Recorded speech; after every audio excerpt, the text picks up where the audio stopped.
I remember warmth, not the specific temperature, though I could tell you now it averaged 18 degrees Celsius in the Hab block where I grew up, but the quality of it. The way heat from the forge district rose through the ventilation grates in our floor, carrying with it the smell of promethium and molten metal. My father worked in the factoriums. He came home with that smell embedded in his skin, in the creases of his work coveralls. I was 11 when the Schola Progenium assessors came.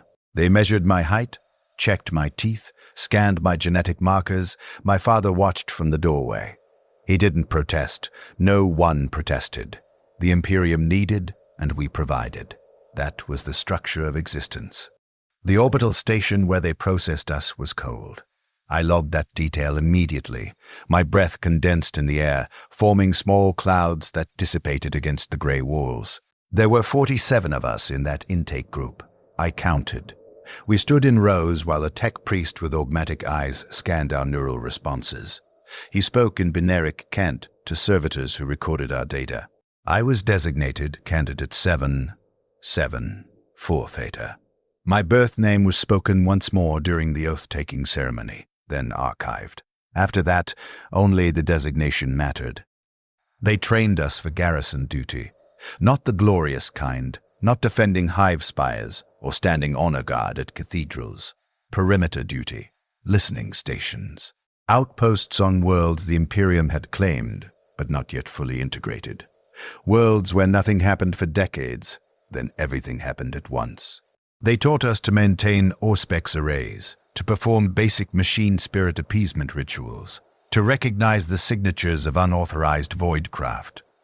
They taught us to stand watch in conditions that degraded human efficiency. Cold, heat, isolation, sensory deprivation. They measured our tolerance for each. I scored highest in cold tolerance testing.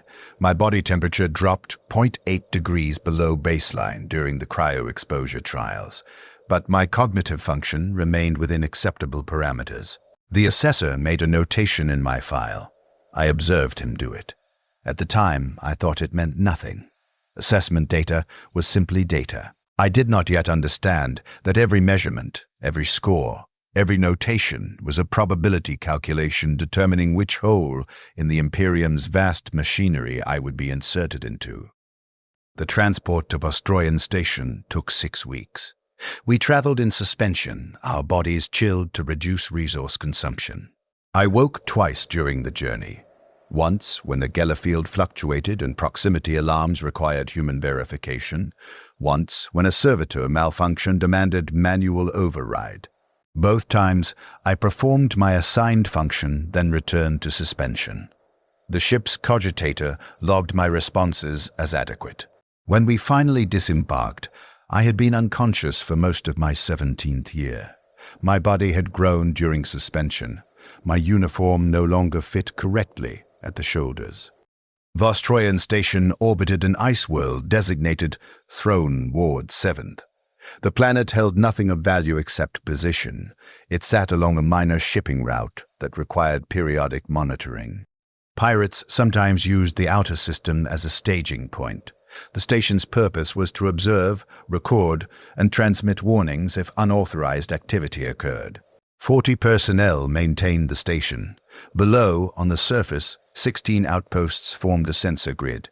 Each outpost held between 1 and 4 personnel, depending on the installation's size and strategic significance.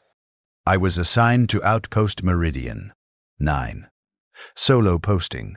The commander who delivered my orders looked at me for 3 seconds longer than necessary. He said nothing, but I recognized the expression. It was the look you gave someone you were sending to a hole they might not climb out of. Meridian 9 had been offline for 8 months. The previous occupant's vital sign transmitter had ceased broadcasting 7 months prior. No replacement had been available until now. I was the replacement. The dropship descended through Throne Ward 7's atmosphere in a controlled fall, retro thrusters screaming against the planet's gravity. Through the viewport, I watched the surface resolve from white expanse into defined features. Ice ridges, frozen methane lakes, wind-carved formations that stretched for kilometers. The pilot spoke over the Vox, his voice crackling with atmospheric interference. Meridian, 920 kilometers, storm coming in from the east. You've got 90 minutes to unload before I leave. He did not say, before I have to leave. He said, before I leave, as though it were preference rather than necessity. Perhaps it was both. The outpost emerged from the white landscape like a growth of dark metal. A prefabricated hab unit surrounded by sensor arrays and a Vox tower that rose 15 meters into the colorless sky. The structure was half buried in accumulated ice. Drifts pressed against the eastern wall, climbing nearly to the observation windows. The dropship landed 40 meters away. The pilot did not shut down the engines. He opened the rear ramp and waited while I unloaded my supplies. 4 months of rations, replacement parts for the Auspex array, 3 canisters of promethium, 1 crate of devotional materials, and my personal effects, a bedroll, a change of uniform, and a data slate containing the infantrymen's uplifting primer. Equipment check, the pilot called over the engine noise. I verified the load. He verified my verification. Then he lifted without ceremony, and I was alone on the ice. The wind hit me immediately. Temperature -41 degrees Celsius. Wind speed 30 to 7 kilometers per hour. My exposed skin began to ache within seconds. I hauled the supplies toward the outpost's entrance, making 4 trips across the ice. My breath formed frozen crystals on the edge of my rebreather. By the 4th trip, I could not feel my fingers inside my gloves. The outpost's entrance was sealed with ice. I used the heated blade from my emergency kit to melt through the accumulation, working slowly to preserve the blade's charge. When the door finally opened, the smell that emerged was wrong.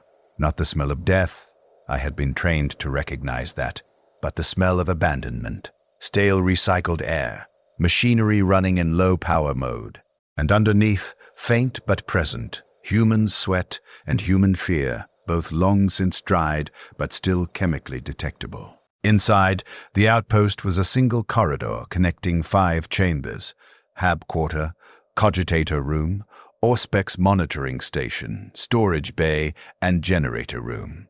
The walls were prefabricated plasteel, unadorned except for periodic Imperial aquilas stenciled at regulation intervals. Emergency lighting strips provided dim illumination. I found the main power coupling and initiated startup protocols. The generator responded with a low hum that I felt through the deck plating. Lights brightened, heating elements activated. The cogitator room's main display flickered to life, showing 8 months of accumulated error messages.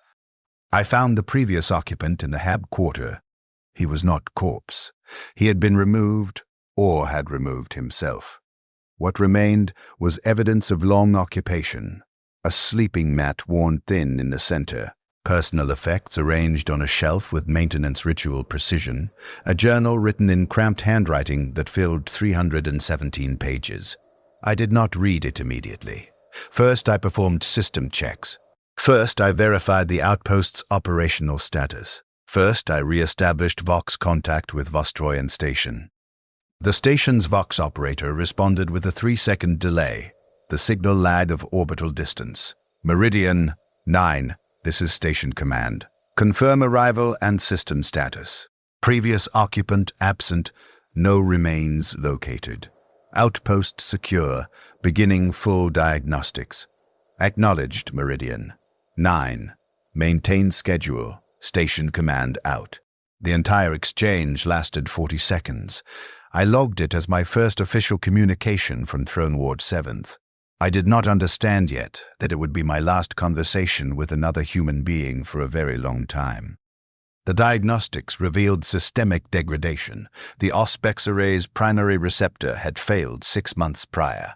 The Vox tower's transmission power had decayed to 63% efficiency.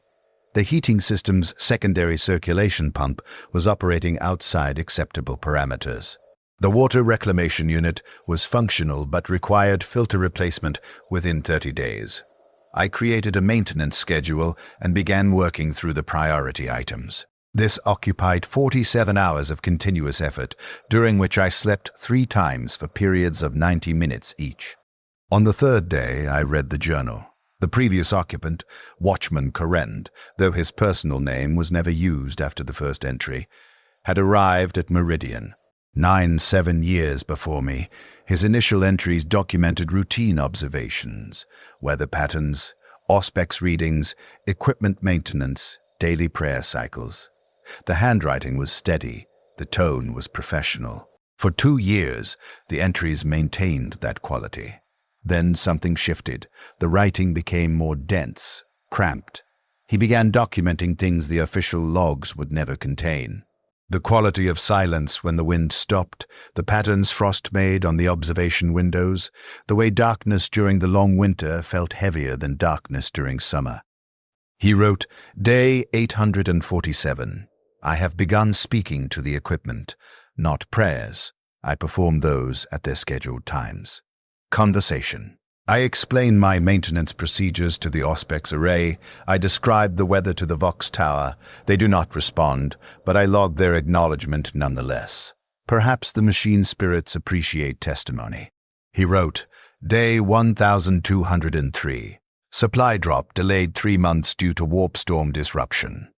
Rations at 40%. Water reclamation functioning. I have reduced caloric intake to extend supplies. Hunger is tolerable. It is merely data indicating resource depletion. I process it and continue. He wrote, Day 1891. I saw something in the ice today. Movement, approximately 400 meters north-northwest. I observed it through the optical scope for 3 hours. It did not repeat. The Auspex shows no thermal signatures. I logged it as visual hallucination caused by extended isolation. The primer warns of such phenomena. I am not concerned. I am adapting.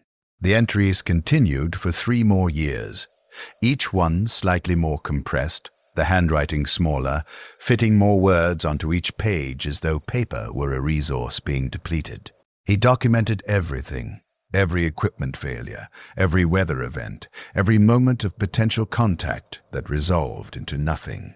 And beneath the technical observations, a secondary narrative emerged.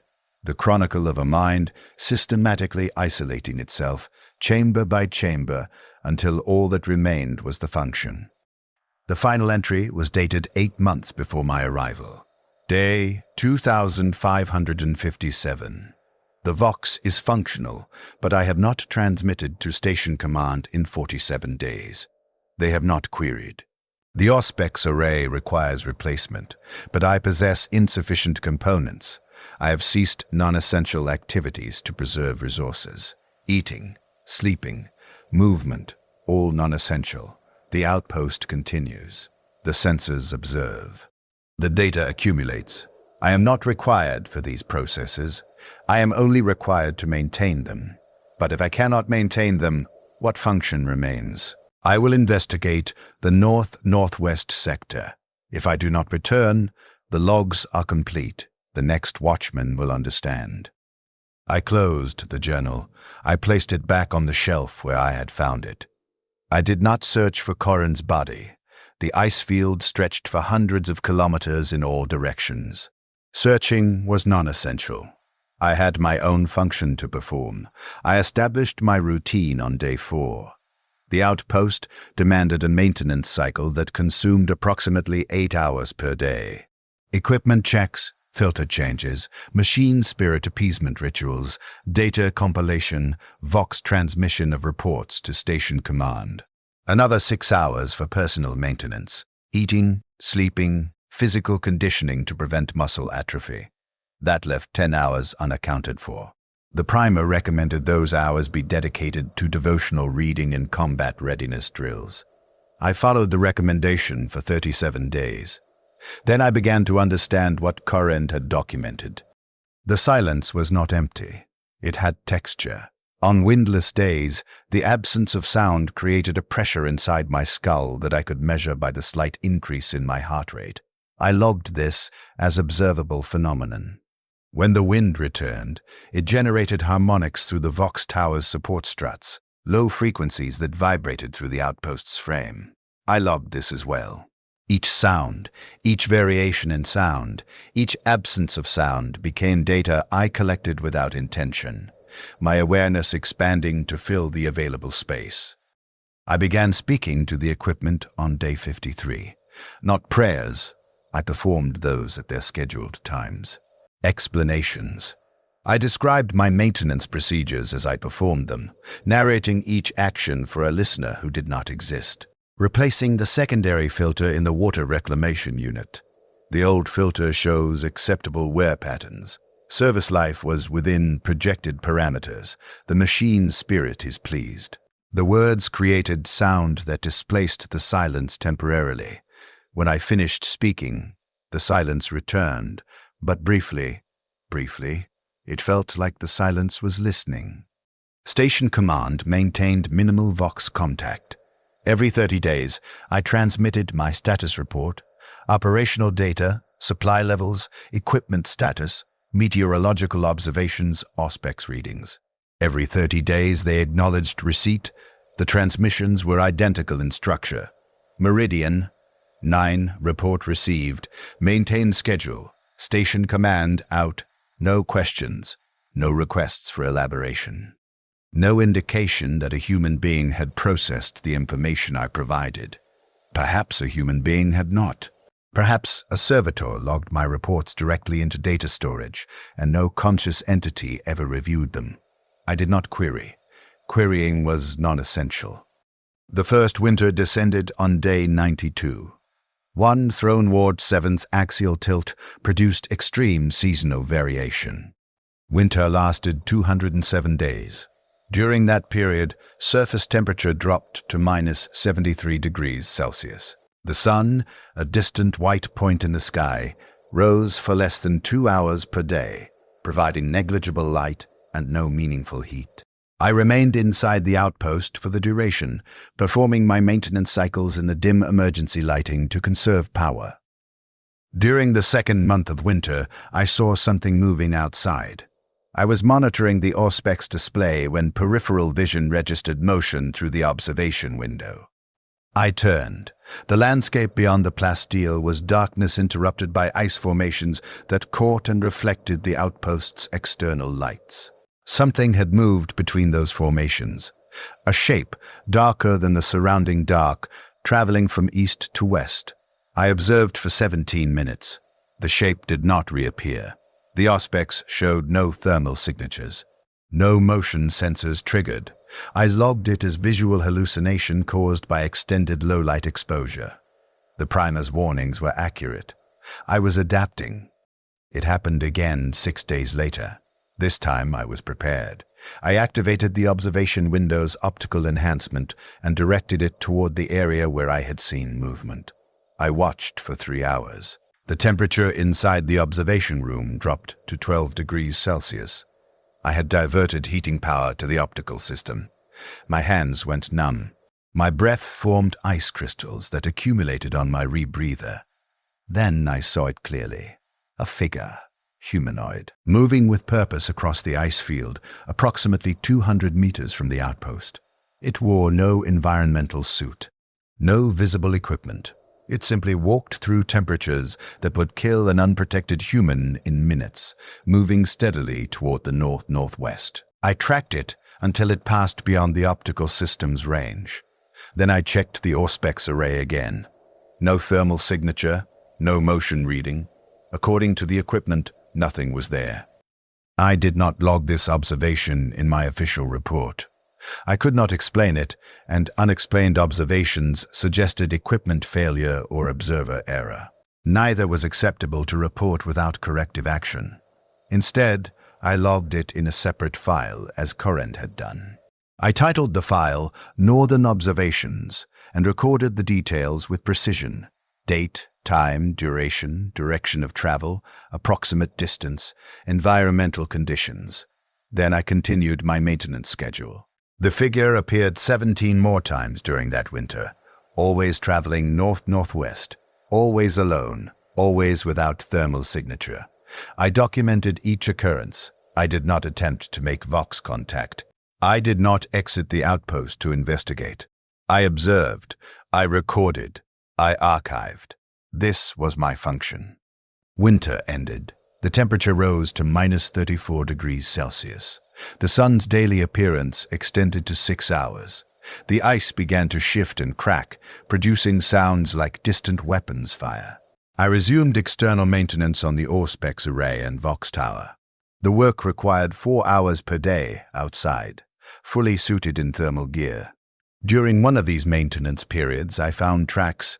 They led from the outpost's eastern wall toward the north-northwest. Human boot prints, half filled with blown ice but still clearly defined. I followed them for 60 meters, then stopped. They were not my prints. The tread pattern was different. They originated at the outpost, but I had not left the building from the eastern entrance. I returned inside and checked the door's access log. It showed no unauthorized openings. I checked my own equipment, all boots accounted for, none showing the tread pattern I had observed outside. I did not enter this observation in my official log. I added it to the Northern Observations file. I continued my function on day 312. Station Command broke protocol. Instead of the standard acknowledgement of my monthly report, the Vox operator transmitted an additional message. Meridian, 9, be advised. Supply drop delayed minimum 60 days due to fleet redeployment. Current supply levels indicate you have sufficient resources. Maintain schedule. Station Command out. I calculated my remaining supplies. At current consumption rates, I had 97 days of rations. Water reclamation was functional. Promethium reserves were adequate. I could extend the rations by reducing caloric intake. Hunger was tolerable. It was merely data indicating resource depletion. I transmitted acknowledgement and continued my function. The rations lasted 104 days. For the final week, I consumed nothing. My body weight dropped 9 kilograms. My cognitive function remained within acceptable parameters, though reaction time slowed by 0.3 seconds. The supply drop arrived on day 419. I was no longer hungry by then. My body had adapted, shutting down non-essential processes. Eating became a mechanical function I performed because the schedule demanded it, not because I desired it. I had been alone for 419 days. I was beginning to understand what Corinth had documented. The isolation was not the absence of people. It was the presence of yourself, continuous and uninterrupted, filling every moment of consciousness until the boundaries between observer and observed began to erode. I watched myself perform my functions. I narrated my actions to the equipment. I logged my observations in files no one would read. And slowly, incrementally, I became less the person performing these actions and more the system that contained them. On day 503, I saw the figure again. This time it was closer, 50 meters from the outpost, standing motionless in the ice field. I observed it through the optical scope for 6 hours. It did not move. It wore what appeared to be a standard-issue garrison uniform, though at that distance I could not confirm details. No thermal signature, no motion reading. The Auspex remained empty. I made a decision. I do not know if it was the correct decision by Imperial protocol. I exited the outpost. The cold was immediate and absolute. Temperature, -47 degrees. My thermal suit maintained core temperature, but exposed areas, the narrow gap between glove and sleeve, the seal around my rebreather, became points of acute pain within seconds. I walked toward the figure. Each step crunched through the ice's upper crust, my boots sinking 3 centimeters before finding solid surface. The figure remained motionless, watching me approach. At 20 meters, I could distinguish features: male, age indeterminate. The cold had preserved or destroyed in ways I could not pass. The uniform was garrison issue, designation markers indicating watchman rank. The face was familiar from a photograph I had seen in Corinne's journal. At 10 meters, I stopped. I spoke through the external vox on my rebreather. Watchman Corinne, identify yourself. The figure did not respond. It looked at me, or through me, with eyes that held no recognition, no intelligence, only continuation. Then it turned and resumed walking north-northwest. I did not follow. I returned to the outpost. I sealed the door. I removed my thermal suit with hands that shook, not from cold, but from a systemic response I could not categorize as fear, because fear required caring about outcomes. I had ceased caring about outcomes. I only cared about function. But something in my biochemistry had not yet adapted. My hands shook. I logged it as equipment malfunction and waited for the trembling to stop. I did not report this encounter. I added it to the Northern Observations file. The file now contained 63 separate entries. I encrypted it, though I did not know why. Perhaps because some part of me understood that what I was documenting existed outside the categories Station Command would accept. Perhaps because I was preserving evidence for whoever came after me, as Corinth had done. The second winter arrived on day 641. By then, I had adapted to the isolation's rhythm. My maintenance cycles consumed less time, not because I worked faster, but because I had optimized every movement, eliminated every inefficiency. I knew which deck plates would vibrate under my weight, which control panels required precisely 37 seconds to warm up before accepting input, which prayer codes the machine spirits preferred. The outpost and I had achieved synchronization. I functioned. It functioned. We were components of the same system. Station Command maintained their 30-day contact schedule. My reports had become increasingly compressed. Where I once provided detailed meteorological analysis and equipment status descriptions, I now transmitted raw data in abbreviated format. They never requested elaboration. I interpreted their silence as satisfaction. The system required data. I provided data. Nothing more was necessary. On day 693, the Vox Tower received an incoming transmission on a frequency I had not monitored before. Not the standard command channel. A secondary emergency band designated for inter-outpost communication. I had not known other outposts maintained active status. The transmission quality was poor, heavy static interference, probably atmospheric distortion from the winter storms. But underneath the noise, a voice. Reading me? This is Outpost Terminus, 1-2. Requesting confirmation. Is anyone Del? True. This is Meridian. 9. I confirm reception. Signal strength poor but readable. What is your status? The pause lasted 8 seconds. Long enough that I thought I had imagined the transmission. Then, Meridian. 9. Throne. It's good to hear another voice, I thought. Static consumed the rest. I adjusted the Vox Tower's reception filters, trying to clean the signal. Terminus. 1-2, you are breaking up. Repeat your last transmission. Been alone here for 9 months. The last supply drop. More static. Don't know if anyone's monitoring. Meridian. 9. How long have you been at your posting? I calculated automatically. 693 days. Another pause. Then, quieter. How do you do it? The silence, I mean. It gets inside your head. I hear things that aren't there. I see. The transmission cut out completely for 11 seconds. When it returned, the voice was different, more controlled. Apologies. I am maintaining operational status. Equipment is functional. I am functional. Disregard previous statement. Something in my chest constricted, a physiological response I had not experienced in months. Concern. Recognition. The sensation of encountering something I had thought was only inside my own experience. Terminus. 1-2, your concerns are not irregular. I have observed similar phenomena. Extended isolation produces... I stopped. I was about to violate protocol by discussing observations not sanctioned by official documentation. But protocol seemed suddenly less important than the voice on the other end of the transmission. It is manageable. You adapt. Do you? The question was quiet. Adapt, I mean. Or do you just become something else? I did not answer immediately. The question required consideration I had not performed in a long time. Finally, perhaps both. Perhaps there is no difference. The voice on the other end made a sound that might have been laughter or might have been something breaking. Yeah, I suppose that's right.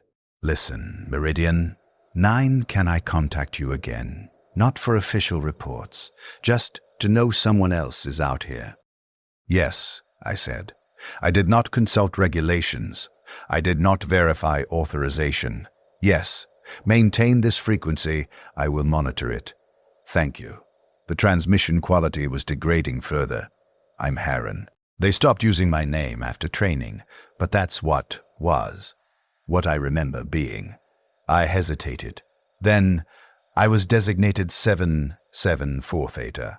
Before that, I had another name. I do not access that file often. Maybe you should. Maybe we should. Just remember we were. Static swallowed the rest. The transmission cut out completely. I attempted to re-establish contact for 40 minutes, adjusting frequencies, boosting transmission power. Nothing. The storms had closed the window. I did not know where Terminus 1-2 was located. I did not know how far Harren's signal had traveled. I only knew that for 8 minutes and 17 seconds, I had not been alone. I did not log the conversation in my official reports. I added it to a new file. Terminus 1-2 communications. I encrypted it alongside the northern observations. Then I returned to my maintenance schedule. But something had shifted. The silence felt different now. Not heavier, but more conditional. Temporary. Something I was enduring between transmissions rather than something absolute. Harren contacted me again 12 days later. The signal was stronger. He had boosted his Vox Tower's output, he explained, redirecting power from non-essential systems. We spoke for 33 minutes before atmospheric interference closed the channel. He told me about his outpost, smaller than mine, less equipment to maintain, leaving him with more empty hours to fill. He described his routine, his observations, the things he saw moving in the ice that the Auspex did not register. You see them too? I asked. Yes, figures, always walking in the same direction, north-northwest from my position. I don't know what they are. Ghosts, hallucinations, something else. Does it matter? No, I said, and realized I meant it. Whether the figures were real or imagined, they existed in our observation. They were data we both collected. I have documented 68 separate sightings. I stopped counting at 40. Seemed pointless to quantify something I couldn't explain. A pause. Do you think Karen sees them? Wherever he is? The question assumed I knew about Karen. I had not mentioned him. You read his journal? His journal? No. But every outpost has the same structure, same supplies. And there's always a journal. The man before me left one. 7 years of entries. The last one said he was walking north-northwest to see what was there. I assume the man before him did the same. And the man before that. Harren's voice flattened. We're not the first to be stationed out here. We won't be the last. The pattern continues. I had not articulated this understanding before, but I recognized its truth immediately. The outposts were not positions to be held. They were containers, places to put individuals until they degraded, then introduce replacements. The sensor data was secondary, perhaps irrelevant. The true function was the consumption of personnel, a slow processing that converted humans into archived files and encrypted observations that no one would read. You're right, I said. I know. The worst part is, I'm still performing my function. I maintain the equipment. I transmit the reports. I follow the schedule, even knowing it's pointless. I can't stop. The system is stronger than comprehension. We spoke 17 more times over the next 4 months. Not on a schedule. The atmospheric conditions were too unpredictable. Sometimes 2 days would pass between contacts, sometimes 20. But Harren always returned, and I always waited. I began to structure my maintenance cycles around the monitoring periods. I would complete other tasks more efficiently, creating time to sit in the box room with the emergency frequency open, listening to static, waiting for his voice to emerge from the noise. He told me about his childhood on an agri-world, where the seasons were predictable and the sky was blue, not white. I told him about the Forge District and the smell of promethium. He told me about the assessment day, the moment they separated him from his family. I told him about my father standing in the doorway watching them take me, his face already resigned.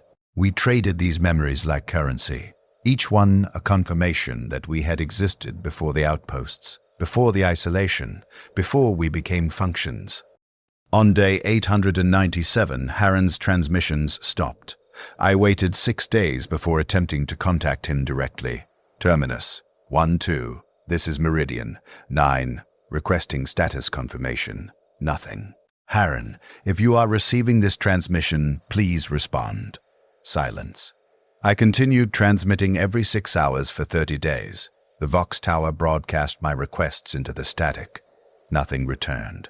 I contacted Station Command. Meridian, 9 requesting information on Outpost Terminus, 1-2 operational status. The response came after the standard 3-second delay. Meridian, 9, clarify request. Terminus, 1-2 is not within your operational purview. I have been in Vox contact with Terminus, 1-2 personnel. Contact has ceased. I request confirmation of Outpost status. A longer pause, 17 seconds. Meridian, 9, Terminus, 1-2 went offline 47 days ago. Last transmission indicated equipment failure. Replacement personnel are being scheduled. No further information available. Maintain your schedule. Station Command out. 47 days. Harren had been gone for 47 days, and Station Command had not mentioned it until I queried. How long had he transmitted into silence before his equipment failed? Or before he stopped trying? Had he waited for me to respond, the way I now waited for him? Had he thought I had abandoned him? I accessed the Terminus. 1-2 communications file. 17 conversations. Approximately 412 minutes of total transmission time. I had documented each exchange, recording the date, duration, and primary topics discussed. The file was thorough, professional. It was also the only evidence that Harren had existed as something more than a designation in Station Command's database. I read through every entry. Then I encrypted the file with the highest security protocols available to my clearance level. I did not know why. Protecting it from whom? For what purpose? These questions had no logical answers. But I could not delete it. I could not let it become just data to be archived and forgotten. Something broke that day. Not catastrophically, not in a way that prevented function. But a structural component of my continued operation fractured, and what leaked out was the understanding that connection, even brief, even mediated through static and atmospheric interference, made the isolation more bearable by showing exactly how unbearable it had always been. I had adapted to loneliness by becoming numb to it. Harren had reminded me what feeling was. Now he was gone, and the numbness would not return. I continued my function. I maintained the equipment. I transmitted my reports. I monitored the emergency frequency. But now I understood what Corinth had understood in his final entries. I was not required for these processes. The outpost would continue without me. The sensors would observe. The data would accumulate. I was simply the temporary consciousness operating the system until I degraded sufficiently to require replacement. On day 941, I made a decision. I began transmitting on the emergency frequency, not targeted at Terminus. 1-2. Harren was gone. But other outposts existed in the network. Others might be listening. Others might need what Harren had given me. This is Meridian, 9. If anyone is monitoring this frequency, I am here. You are not alone. If you need to speak, I am listening. I transmitted this message every 6 hours for 37 days. No one responded. I continued anyway. On day 978, a new voice emerged from the static. Meridian. 9. This is Outpost Vigilance. 3. The voice stopped. Started again. I heard you. I've been hearing you for weeks. I thought I was hallucinating again. Are you real? Something in my chest loosened. Yes, I am real. You are hearing correctly. The voice on the other end was younger than mine. Younger than Harren's had been. How long have you been out there? 978 days. I've been here 419 days. The man who was here before me, his journal said he lasted 3 years. I don't think I'll make it that long. The silence is... I can't. The transmission broke into a sound that was not words, breathing, harsh and uneven. You can, I said. It is manageable. You will adapt. Everyone keeps saying that. Adapt, maintain, endure. But no one tells you what you're adapting into. What's left after you've stripped away everything that wasn't function. I thought about Harren, about Corrand, about the figures walking north-northwest through temperatures that should kill them, about the 63 entries in my northern observations file documenting things that did not exist according to the aspects, about my own face, which I had not seen in 978 days because the outpost had no mirrors, and my reflection in the plasteel windows had become unrecognizable. I do not know, I said. But you are not alone in that transformation. Others have walked this path. Others are walking it now. We can document the process together. The voice was quiet for a long time. Then, my name was Kellen. Before they gave me a designation, I haven't said it out loud since training. My designation is 7-7. 4 Theta. My name before that file was archived. I stopped. Accessed memory that had degraded, corrupted by disuse. Found fragments. Assembled them. My name was Marcus. Like wearing clothing that no longer fit. But Kellen needed to hear it. Needed to know that names still existed, even archived, even corrupted. So I gave him mine. We spoke regularly after that, every 3 days when atmospheric conditions allowed. Kellen was struggling more than I had at his stage. The isolation was degrading his psychological stability faster. He admitted to having ceased eating for days at a time, not from supply shortage, but from the simple inability to remember that eating was necessary. He described standing at the observation window for 18-hour periods, watching the ice, waiting for something to happen that would justify his presence.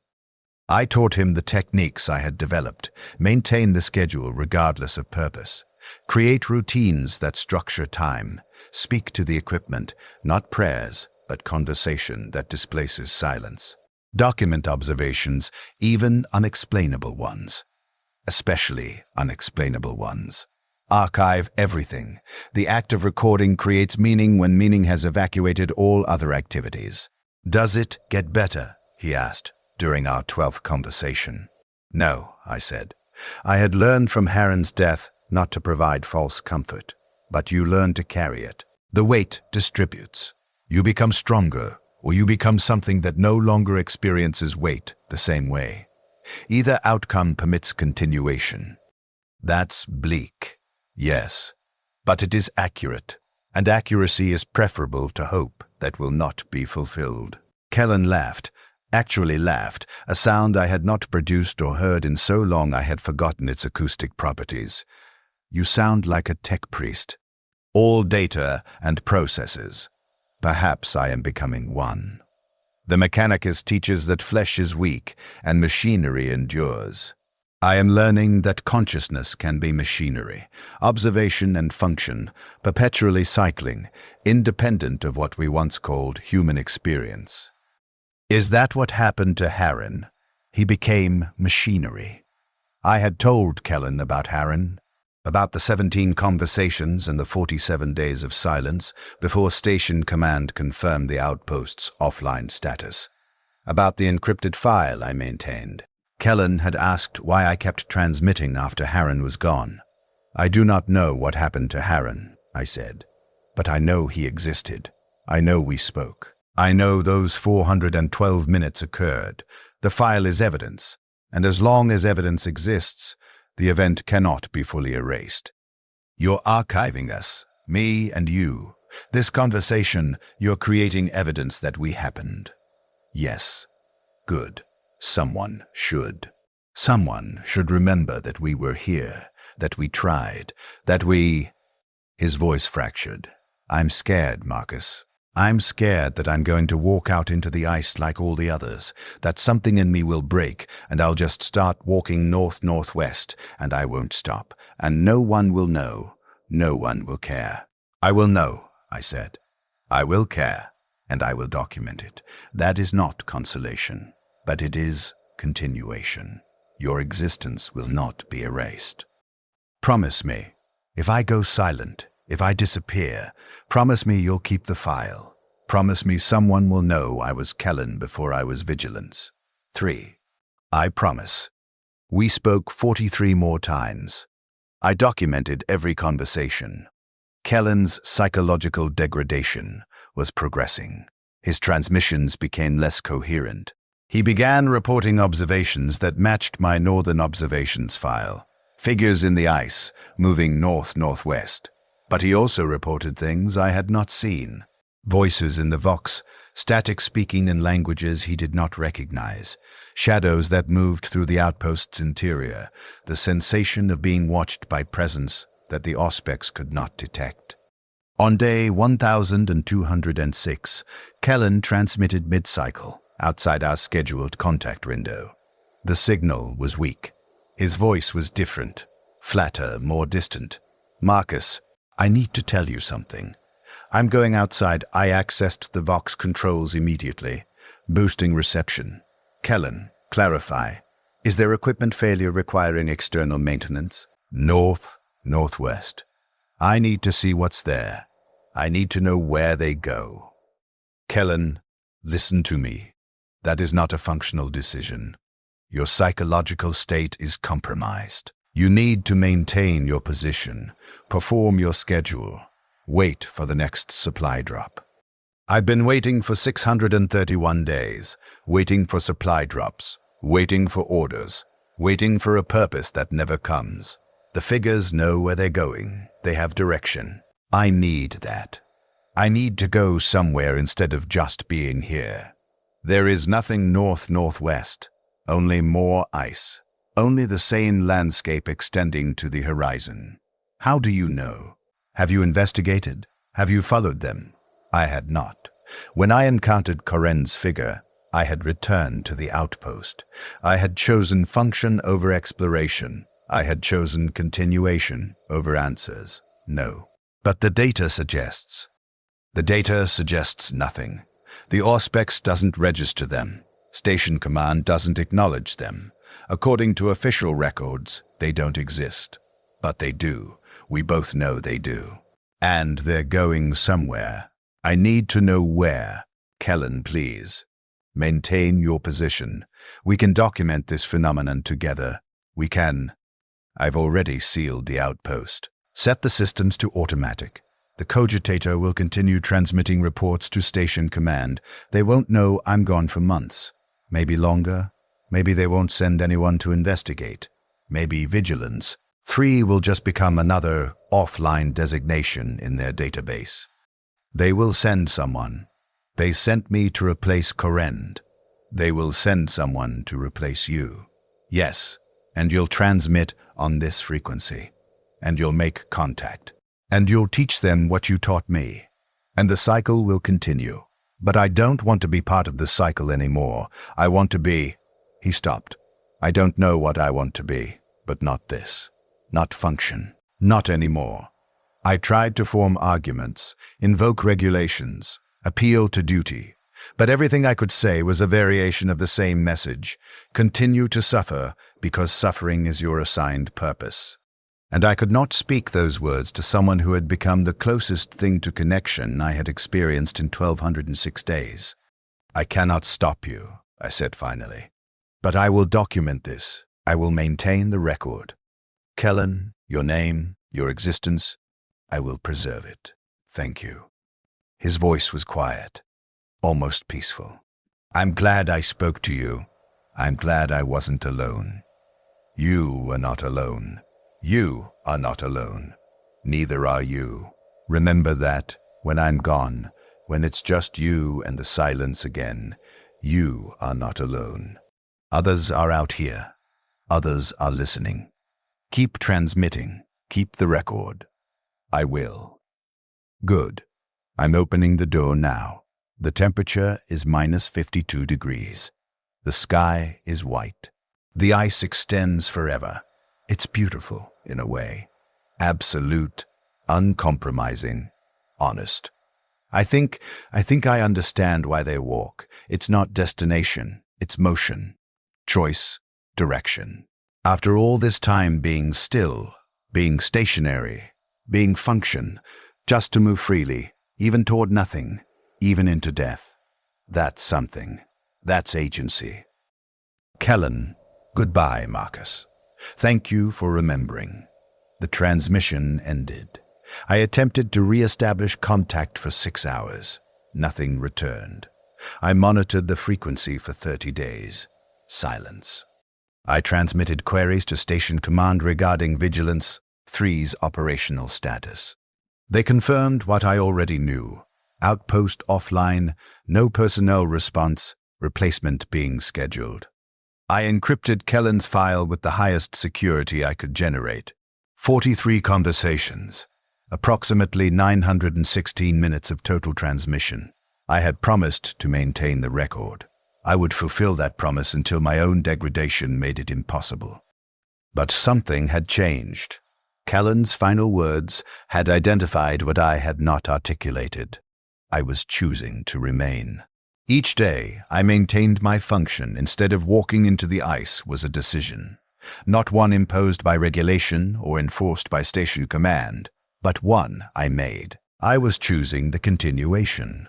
I was choosing to be the consciousness that kept the record, that maintained the frequency, that spoke to the next isolated voice that emerged from the static. I had become complicit in the system that consumed us, not through ignorance. I understood exactly what the outposts were, what they did to the individuals placed within them, but through acceptance, through continuing to function despite understanding.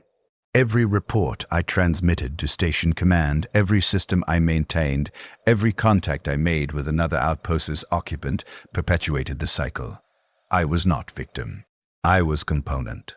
I was the mechanism by which the system reproduced itself. On day 1355, a new voice contacted me on the emergency frequency.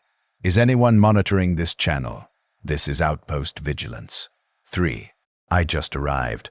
The previous occupant left extensive documentation, but I need to speak to someone, anyone, please. I accessed the Vox controls, prepared to respond, and recognized what I was about to do. Initiate the pattern again, provide connection, teach adaptation, create the bond that would make the isolation bearable enough to continue. I would help this new consciousness endure, and in enduring they would perpetuate the system, and eventually they would break or walk into the ice, and I would encrypt their file and wait for the next voice. I transmitted anyway. Vigilance 3.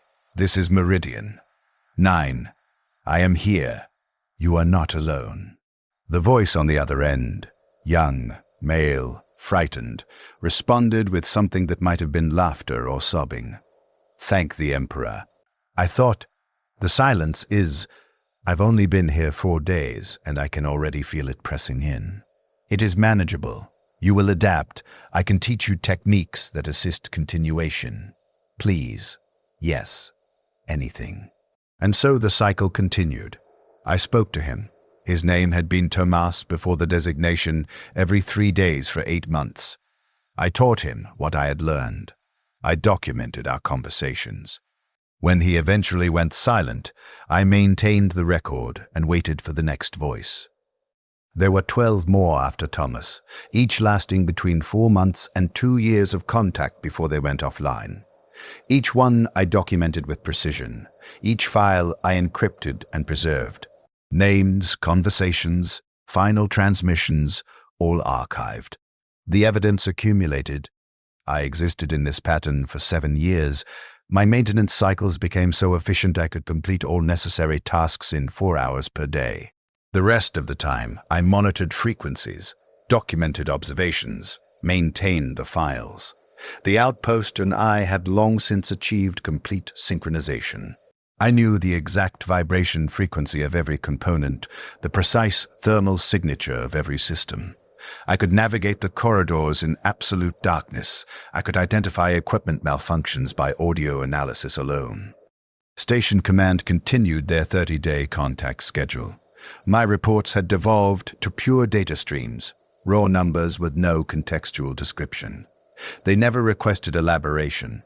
The system required data. I provided data. The transaction completed itself perpetually. On day 3047, the Vox Tower failed. Not degradation. Catastrophic failure. A power surge during an electrical storm compromised the primary transmission array. I performed diagnostics, attempted repairs. The components were irreparably damaged. I could receive transmissions, but I could not broadcast. I could not contact Station Command. I could not respond to anyone monitoring the emergency frequency. I could only listen. I did not know if this constituted equipment failure that required immediate evacuation or acceptable degradation that would be addressed at the next scheduled supply drop. Station Command would not receive my monthly report. They would register the absence of data. They would evaluate whether intervention was necessary or whether the outpost could continue offline until replacement parts were delivered. I waited 30 days. No response. 60 days, 90 days. The supply drop did not arrive. Station Command did not attempt contact via alternative methods. The outpost continued its automatic functions, but no external entity acknowledged its existence. I had become exactly what Kellen predicted, an offline designation in Station Command's database, neither urgent enough to repair nor important enough to investigate. I continued monitoring the emergency frequency. Voices emerged occasionally, new personnel at other outposts, initiating the same pattern I had perpetuated. They called into the static. They requested contact. They asked if anyone was listening. I could not respond. I could only document their transmissions, add them to the archive, and wait for their inevitable silence. On day 3412, I heard a voice I recognized, not the specific individual. The voice was new, but the words were identical to Harren's first transmission to me. Is anyone reading me? This is Outpost Terminus. 1, 2. Requesting confirmation. Is anyone there? They had sent someone new to Terminus. 1, 2. The outpost had been offline for over 2,000 days, and they had finally scheduled a replacement. The cycle continued even when specific components failed.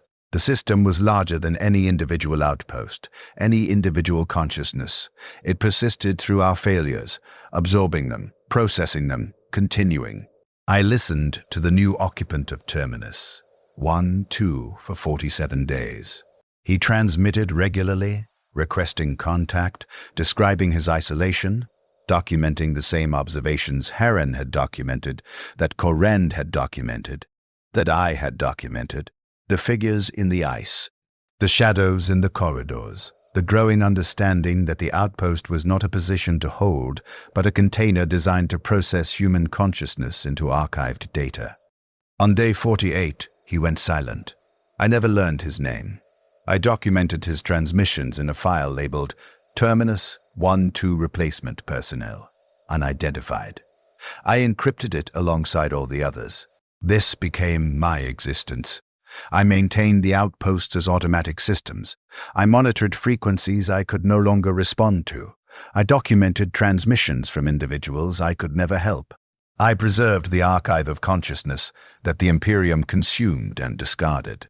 Days became weeks, became months, became years, each one indistinguishable from the last, a continuous present tense without progression or conclusion. On day 4006, the heating system failed. I performed diagnostics. The primary heat exchanger had degraded beyond repair. I possessed no replacement components. The backup system functioned at 40% efficiency, sufficient to prevent immediate freezing but inadequate to maintain long-term habitable temperatures. Within the outpost, temperature dropped to -8 degrees Celsius. I could survive in these conditions using thermal gear, but only for a limited duration.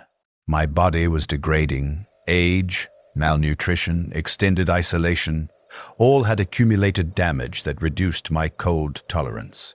I estimated I could continue function for approximately 60 days before physiological failure became inevitable. I did not know if Station Command monitored my life sign transmitter. I did not know if they would respond to my biological degradation. I could not ask. I could only wait. I spent those 60 days compiling the archive, all the files I had maintained, northern observations, terminus, 1, 2, communications, vigilance, 3, documentation, all the subsequent contacts and transmissions and evidence of consciousness that had existed in the isolation. I organized them, cross-referenced them, created a master index. Then I encrypted the entire archive with every security protocol available to my clearance, and I embedded it in the Outpost's cogitator core, where it would persist even after the station's other systems failed. Someone would come eventually, to repair the outpost, or to salvage components, or simply to document another offline designation. They would access the cogitator, and if they looked carefully, if they examined the encrypted files, if they chose to decrypt them, they would find the record. They would know we existed. Harren, Kellen, Tomas, all the others, all the voices that called into static and received no answer. We would not be erased. On day 4063, I made my final entry in my personal log. This is Watchman Marcus, formerly designated 774 Theta, assigned to Outpost Meridian, 9. I have maintained this position for 4063 days. Equipment failure has created conditions incompatible with continued biological function. I estimate I have between 12 and 36 hours remaining before core temperature drops below critical threshold. I am not afraid. Fear requires investment in outcomes, and I divested that capacity long ago. I observe my approaching death with the same clinical assessment I have applied to everything else in this posting. My heart rate is elevated, my cognitive processing is slowing, my extremities have lost sensation. These are data points indicating systemic failure. I log them and continue. I have fulfilled my function. The Outpost's automatic systems will continue broadcasting sensor data to Station Command until power reserves exhaust. The archive I have compiled will persist in the cogitator core. The evidence remains. We existed. We spoke. We documented. That is not redemption. But it is continuation beyond our individual termination. To whoever reads this, you are not the first. You will not be the last. The Imperium is a machine that consumes consciousness and converts it into function. You are fuel. I was fuel. All of us who have stood watch in these isolated installations, who have maintained equipment that serves no strategic purpose, who have endured isolational stability, we are not soldiers. We are expendable components being processed to failure. This is not protest. I do not advocate resistance. Resistance is impossible. The system is too vast, too distributed, too fundamental to the Imperium structure. You cannot refuse your designation. You cannot escape your posting. You can only choose how you experience the consumption. I chose to maintain the record. I chose to be the consciousness that documented other consciousness. I chose connection over isolation, even though connection multiplied the weight when it was severed. I regret nothing. I grieve everything. Both are true simultaneously. The archive is embedded in Directory Core 7 Gamma 9, encrypted with designation 774 Theta clearance. Access requires decryption sequence Marcus Meridian Testament. If you are reading this, you have already found it. Thank you for looking. Thank you for caring enough to decrypt. Thank you for allowing us to exist in your awareness, even briefly. I am going outside now. The temperature is minus 57 degrees Celsius. I will walk north-northwest. I will see where the figures go. I will follow Corrind and Harren and Kellen and all the others who chose motion over stasis, agency over function, death with direction over life as component. This is not suicide. This is the completion of the pattern. This is the final observation I can document. I exist now as the archive dictates, a voice in static, calling to whoever might listen. I was Marcus before I was 7. 7 for Theta before I was function. I maintained this record. I preserved this evidence. We existed. We spoke. We mattered to each other, even though we did not matter to the system.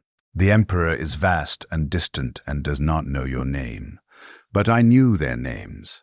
I documented their names. The archive knows. That is all I have to offer. That is all any of us have to offer. The refusal to let consciousness be consumed without witness. The insistence that evidence persist. The maintenance of the record. End log. End function. End testimony. Marcus, Watchman, Outpost Meridian, 9, day 4063. We were here. I sealed the cogitator. Put on my thermal gear. Inadequate, degraded, but sufficient for the brief duration required. Opened the outpost door. The cold was immediate and absolute. The sky was white. The ice extended forever. In the distance, figures moved north-northwest, dark shapes against the pale landscape. I could not tell if they were real or hallucination. It no longer mattered. I began walking. Each step was deliberate, chosen mine. After 4,063 days of function, I was finally moving according to my own direction. The cold penetrated my thermal gear within minutes. My extremities went numb. My breathing became labored. My cognitive function began to degrade, thoughts scattering, memories fragmenting, consciousness dissolving into constituent processes. I thought of my father standing in the doorway, watching them take me. I thought of Harren's voice emerging from static. I thought of Kellen asking if it gets better, and me telling him no, telling him the truth, giving him accuracy instead of false comfort. I thought of all the voices I had documented, all the evidence I had preserved. I thought of the archive embedded in the cogitator core, waiting for someone to find it, to read it, to know we existed. The figures ahead of me were closer now, or I was hallucinating proximity. I could see details that should not be visible at this distance. Faces, uniforms, designation markers. I recognized Corrind. I recognized shapes that might have been Harren, Kellen, Thomas, all the others. They did not turn. They simply walked, and I followed, and we were not alone in the ice. Consciousness fragmented, cold, white, motion, function. Archive, record, evidence, names, voices, static, silence, continuation, completion, pattern, cycle, system, Marcus. I was Marcus, I existed. The archive remembers. The cold took the rest.